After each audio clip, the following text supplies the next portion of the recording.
everyone, and welcome. I am joined today by Professor Jeffrey Sachs to address some of the economic upheaval. As we now see, Trump has really gone in, all in, that is, on these tariffs. And I'm not sure to what extent they are intended to shock the rest of the world as part of a negotiation tactic to renegotiate America's trade agreements, or if they're intended to protect domestic industries in the long term. How do you make sense of these tariffs, and what do you think the wider consequences will be for world trade? And as I say this, I'm aware that it's not a very fair question, given that this is quite unprecedented. So it's very hard to make predictions. I think this is truly protectionism, not only a negotiating tactic. It's protectionism on a totally flawed basis. It is a decision essentially of one person. This is not a decision of the Republican Party. It's not coming from Congress. It's not a reflection of the business community. It's not a reflection of interest groups around the president.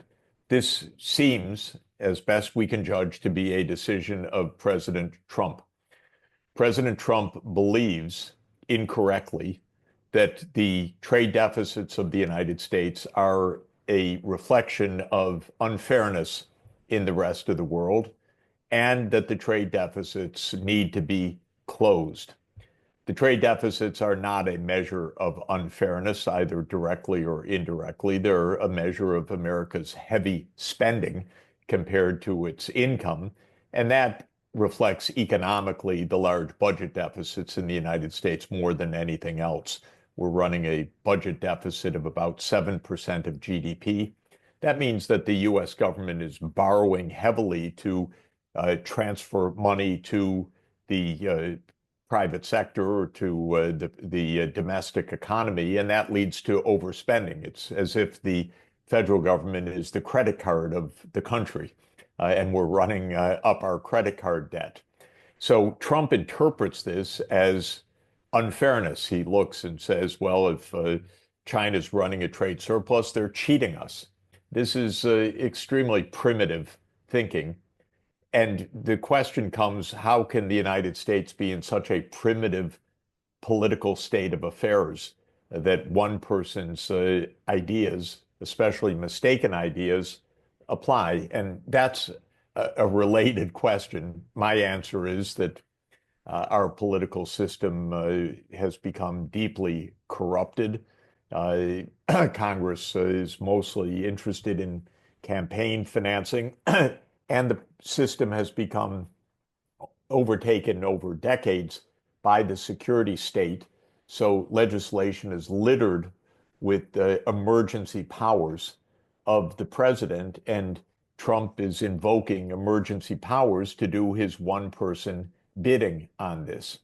Now, if I add everything up, I would conclude by saying the policies make no sense. I don't think that they are primarily a bargaining chip. I think they're primarily the economic fantasies of one particular person.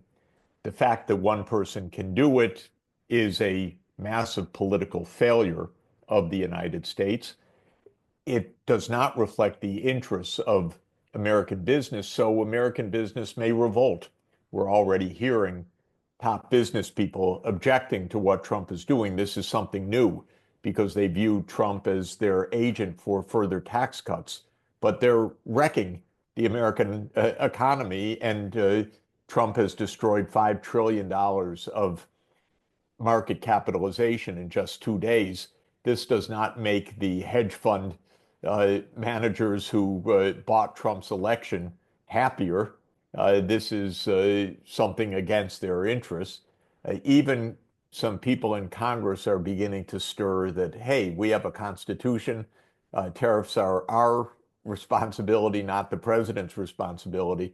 We also have a court system in the United States which may very soon rule, when a case is brought, that these tariffs are illegal because they're based on an emergency declaration where there's no emergency.